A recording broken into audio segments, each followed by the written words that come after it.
Narito na ang PTV Balita ngayon. Nanawagan si Pangulong Ferdinand R. Marcos Jr. sa Regional Tripartite Wage and Productivity Board na rebyuhin ang minimum wage ng mga manggagawa. Sa Labor Day commemoration, sinabi ng Pangulo na kasunod na rin ito ng epekto ng inflation o pagtaas ng presyo ng bilihin. Hinikayat niya rin ang Kongreso na magpasa ng mga batas upang mapabuti ang kakayahan at kapakanan ng mga manggagawa. Binigyang pagkilala ng Pangulo ang dedikasyon ng mga manggagawa, di lamang sa kanilang pamilya, pati na rin sa pagsusulong ng kaunlaran sa bansa. Regional Tripartite Wage and Productivity Boards to initiate a timely review of the minimum wage rates in their respective regions with due consideration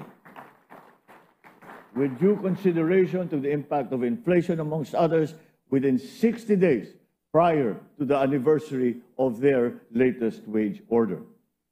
I call on the National Wages and Productivity Commission to review its rules to ensure that the boards are able to maintain a regular and predictable schedule of wage review, issuance, and effectivity to reduce uncertainty and enhance fairness for all stakeholders. Sa ibang balita, 2 bundok sa Chocolate Hills sa Carmen, Bohol ang nasunog. Ayon sa Bureau of Fire Protection, nagsimula ang grass fire ng alas 7 ng kagabi. Tumagal ng 3 oras ang apoy bago naapula. Wala namang nadamay na mga kabahayan sa grass fire. Ngayong 50th anniversary ng People's Television Network, kasama namin kayo sa aming selebrasyon.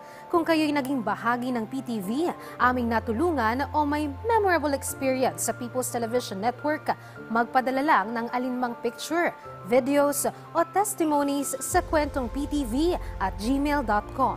Maaari nyo ring gamitin ang hashtag kwentongptv at ipost sa social media. Sa 5 dekada, sama-sama tayo mula noon hanggang ngayon.